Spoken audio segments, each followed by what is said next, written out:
Good morning students. आज हम Hindi second में पाठ 15 विशेषण पढ़ेंगे।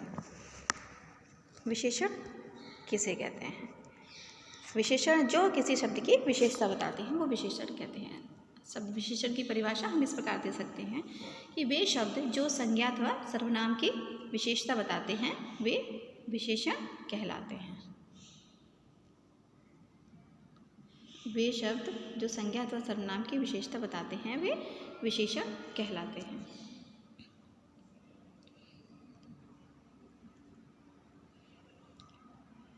जैसे मैं और चेतन कन्याकुमारी गए, वहाँ हम कैप होटल में रुके। कैप होटल कन्याकुमारी का सबसे पुराना और प्रसिद्ध होटल है। तो सबसे पुराना और प्रसिद्ध क्या है? ये होटल की विशेषता है। यहाँ से कन्याकुमारी का सुंदर दृश्य स्पष्ट दिखाई देता है। कन्याकुमारी में कुमारी माता का विशाल मंदिर है।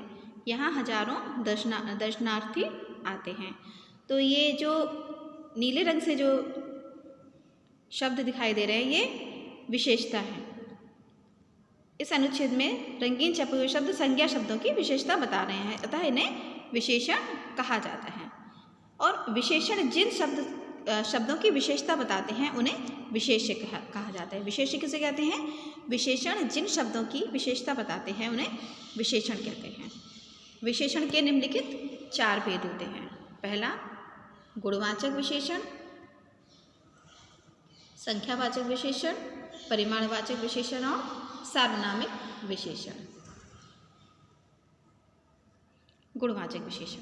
गुणवाचक विशेषण क्या होता है? वे विशेषण शब्द जो संज्ञा अथवा सर्वनाम के गुण दोष जैसे रूप, आकार, प्रकार, दशा, स्थिति आदि का बोध कराते हैं उन्हें गुणवाचक विशेषण कहते हैं। जो किसी संज्ञा के गुण बताती हैं उन्हें गुणवाचक विशेषण कहते हैं। जैसे उसने काला कोट पहना है, लड़के ने नुकीला भाला फेंका, उसके बालों का रंग सुनहरा है। तो ये क्या है? ये विशेषता बता रहे हैं, उनके गुण बता रहे हैं कि वो कैसा है, अतः इसे गुणवाचक विशेषण कहते हैं। इन वाक्यों में जो काला, नुकीला, लाल, बूढ़ा क्रमशः ये क्या है? ये व्यक्ति की विशेषता बता रहे हैं, अतः ये गुणवाचक विशेषण है। इसके बाद है संख्यावाचक विशेषण। संख्यावाचक विशेषण किसे कहते हैं? वे विशेषण शब्द जो संज्ञा अथवा सर्वनाम की संख्या संबंधी विशेषता बताते हैं उन्हें संख्यावाचक विशेषण कहते हैं। जैसे बर्तन में 4 अनार है, मेरे पास 15 सेब हैं। तो ये क्या है? ये संख्या का बोध करा रहे हैं। इन वाक्यों में ये है संख्या का बोध करा रहे हैं, अतः ये संख्यावाचक विशेषण है। संख्यावाचक विशेषण के भी 2 भेद होते हैं। पहला, निश्चित संख्यावाचक और दूसरा अनिश्चित संख्यावाचक। निश्चित संख्यावाचक विशेषण वो होते हैं जिसमें संज्ञा या सर्वनाम की निश्चित संख्या का बोध हो, उन्हें निश्चित संख्यावाचक कहते हैं। जैसे 1, 2, 3, 5, 8, 10, दुगना, तिगना, चौगुना आदि, ये निश्चित संख्यावाचक विशेषण के अंतर्गत आता है। और दूसरा है अनिश्चित संख्यावाचक। अनिश्चित संख्यावाचक वो होते हैं जिसमें संज्ञा या सर्वनाम की निश्चित संख्या का बोध नहीं होता है, वे अनिश्चित संख्यावाचक विशेषण कहलाते हैं। जैसे कुछ रुपया, थोड़े आदमी, अनेक लोग, सभी आदि। इसमें क्या है? निश्चित संख्या का बोध नहीं हो रहा है, संख्या है पर कितनी है ये नहीं पता है, तो ये अनिश्चित संख्यावाचक विशेषण कहलाते हैं। तीसरा है परिमाणवाचक विशेषण। परिमाणवाचक विशेषण वो होते हैं वे विशेषण शब्द जो संज्ञा अथवा सर्वनाम की परिमाण संबंधी विशेषता बताते हैं। परिमाण मतलब नाप तौल, वो परिमाणवाचक विशेषण कहलाते हैं। जैसे साड़ी की लंबाई 5 मीटर है, कितनी मीटर है? 5, ये नाप बता रहे हैं। बोतल में 1 लीटर दूध है या 1 लीटर पानी है, तो ये क्या है? ये माप बता रहे हैं कि कितना है, तो ये परिमाणवाचक विशेषण कहलाते हैं। परिमाणवाचक जिस प्रकार संख्यावाचक विशेषण के भी दो भेद होते हैं, उसी प्रकार परिमाणवाचक विशेषण के भी 2 भेद होते हैं। पहला, निश्चित परिमाणवाचक और दूसरा अनिश्चित परिमाणवाचक।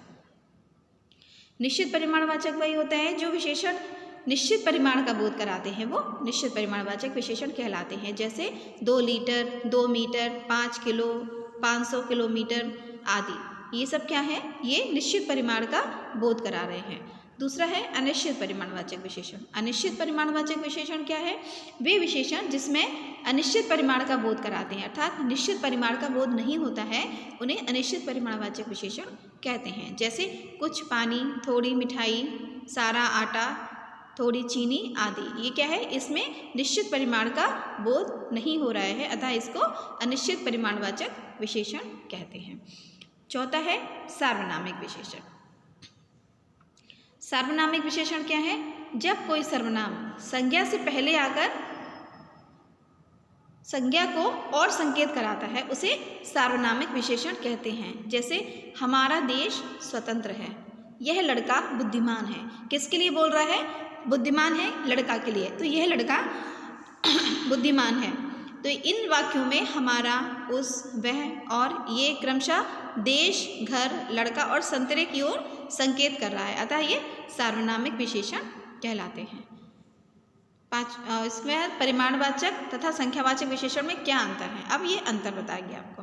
परिमाणवाचक वो होते हैं, परिमाणवाचक में विशेषण में संज्ञा अथवा सर्वनाम की निश्चित और अनिश्चित नाप तौल बताते हैं। इससे पहले बताया था परिमाणवाचक में निश्चित नाप तौल बताते हैं, निश्चित या अनिश्चित नाप तौल बताते हैं, जबकि संख्यावाचक विशेषण में संज्ञा या सर्वनाम की एक निश्चित या अनिश्चित गिनती बताई जाती है। परिमाणवाचक में नाप तौल बताया जाता है और संख्यावाचक विशेषण में गिनती बताई जाती है। एक विशेषण में वजन अथवा मात्रा महत्वपूर्ण होती है, जो दूसरे में संख्या होती है। जैसे परिमाणवाचक विशेषण कुछ दूध, कुछ पानी, थोड़ा पानी, 1 लीटर दूध, ये परिमाणवाचक है। और संख्यावाचक होता है जैसे कुछ केले, कुछ पुस्तकें, कुछ दर्शक, ये संख्यावाचक है। सार्वनामिक तथा सार्वनामिक विशेषण में क्या अंतर होता है। सर्वनाम के तुरंत बाद संज्ञा आने पर वह सर्वनाम न रहकर सार्वनामिक विशेषण बन जाता है। जैसे सर्वनाम क्या है, वह गई। अब सार्वनामिक विशेषण कैसे बनेगा, वह लड़की गई। तो ये इसमें क्या है, सर्वनाम के तुरंत बाद संज्ञा आ गई। सर्वनाम क्या है, यह, और संज्ञा क्या है, लड़की, तो यह सार्वनामिक विशेषण बन जाता है। अब विशेषणों की कुछ अवस्थाएं। विशेषण की 3 अवस्था होती हैं। जब विशेषण के द्वारा 2 विशेष्यों की तुलना की जाती है तो विशेषण के रूप में परिवर्तन आ जाता है। उससे इन परिवर्तित रूपों को ही उसकी अवस्था कहा जाता है। विशेषण की मुख्यतः 3 अवस्था होती हैं। पहला मूलावस्था, दूसरा उत्तरावस्था और तीसरा उत्तमावस्था। पॉजिटिव डिग्री, कंपैरेटिव डिग्री और सुपरलेटिव डिग्री। मूलावस्था पॉजिटिव डिग्री, इसमें केवल एक व्यक्ति, वस्तु अथवा स्थान की विशेषता बताई जाती है।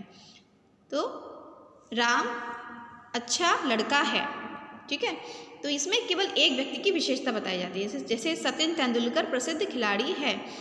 अब दूसरा है उत्तरावस्था। उत्तरावस्था में क्या है, ये कंपैरेटिव डिग्री है। इसमें एक व्यक्ति, वस्तु अथवा स्थान को दूसरे व्यक्ति, वस्तु अथवा स्थान से अधिक अथवा कम बताया जाता है, अर्थात इसमें तुलना की जाती है। जैसे सचिन तेंदुलकर वीरेंद्र सहवाग से अधिक प्रसिद्ध है, तो ये क्या है, ये दोनों में तुलना की गई है।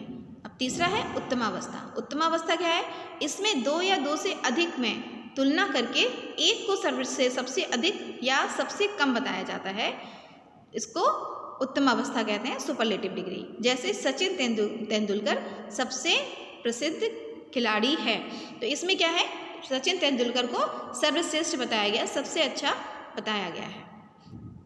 तो ये विशेषणों की अवस्थाएं हैं। पहला मूलावस्था, दूसरा उत्तरावस्था और तीसरा उत्तमावस्था। अब विशेषणों की रचना।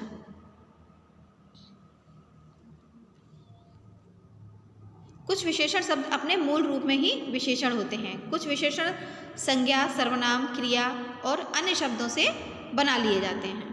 विशेषण बनाने के लिए संज्ञा, सर्वनाम अथवा क्रिया में कुछ प्रत्यय या परसर्ग जोड़े जाते हैं, इन्हें यौगिक विशेषण कहते हैं। यहाँ कुछ ऐसे ही शब्द दिए जा रहे हैं, जैसे संज्ञा से विशेषण बनाना, सर्वनाम से विशेषण बनाना, क्रिया से विशेषण बनाना और अव्यय से विशेषण बनाना। कुछ उदाहरण मैं आपको बताती हूँ यहाँ पे। तो संज्ञा से विशेषण बनाना, से मानव का मानवीय होगा। भारत का भारतीय, ये संज्ञा है, संज्ञा से विशेषण बन गया। मानवीय, भारतीय, भारत का भारतीय मतलब भारत में ही रहती है, ये हमारी विशेषता है। सर्वनाम से विशेषण कैसे बनाते हैं? यह, वह का वैसा, यह का ऐसा, ये कौन, कौन का कैसा, मैं का मेरा, ये क्या है? सर्वनाम से विशेषण बना दे। सर्वनाम क्या होते हैं बताया था? संज्ञा के बदले में जो बोले जाते हैं उन्हें सर्वनाम कहते हैं। वह, कौन, मैं, ये सर्वनाम है और सर्वनाम से विशेषण बनता है वह का वैसा, कौन का कैसा और मैं का मेरा, ये आदि ये सर्वनाम से विशेषण बनाए जाते हैं। क्रिया से विशेषण बनाना, क्रिया मतलब कार्य करना। क्रिया का कहना, बेचना, बंदना, पढ़ना, ये क्रिया है। क्रिया से विशेषण कैसे बनेंगे? कहना का कथित, बेचना का बिकाऊ, बिकाऊ मतलब ये बेचने वाला है, इसको बेचना है, तो ये बिकाऊ, क्रिया से विशेषण बनना। पढ़ना का पठनीय, चलना का चलाऊ। अब अव्यय से कैसे विशेषण बनेंगे? अव्यय ऊपर, बाहर, नीचे, पीछे, आगे, भीतर, ये अव्यय हैं। अव्यय से विशेषण कैसे बनेंगे? अव्यय का ऊपरी, बाहर का बाहरी, नीचे का निचला, पीछे का पिछला आदि, ये संज्ञा से, ये अव्यय से विशेषण बनाना है। तो हमने आज विशेषण, विशेषण की परिभाषा, विशेषण के भेद और परिमाण और तथा संख्यावाचक विशेषण में अंतर, सर्वनाम और सार्वनामिक विशेषण में अंतर, विशेषणों की अवस्थाएं और विशेषणों की रचना किस प्रकार की जाती है, ये पढ़ा। तो ये चैप्टर आप पूरा रीड करेंगे एक बार और सारे पढ़ेंगे आप इसको, और इसकी एक्सरसाइज, क्वेश्चन आंसर्स है जो वो आप कॉपी में लिखेंगे और उसको याद करेंगे। Okay, good day.